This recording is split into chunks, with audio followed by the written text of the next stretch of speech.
ಆಕಾಶ ಭೂಮಿಗಳ ಒಂದು ಮಾಡಿ ನಿಂತ ನಿನ್ನ ಈ ಆಕಾರವೇನು?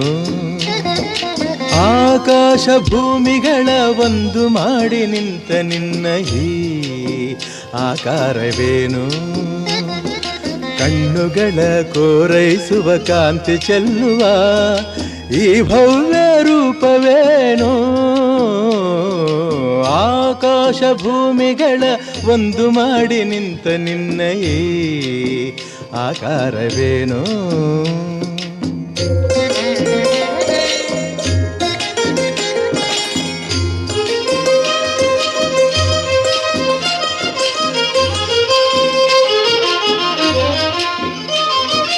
ನೋಡುವ ಬಗೆ ಹೇಗೆ ನಿನ್ನ, ಬೇಡುವ ಬಗೆ ಹೇಗೆ ನಿನ್ನ, ಪಾದ ಹುಡುಕಲಾರೆ ಹನುಮ ಮೊಗವ ಕಾಣಲಾರೆ.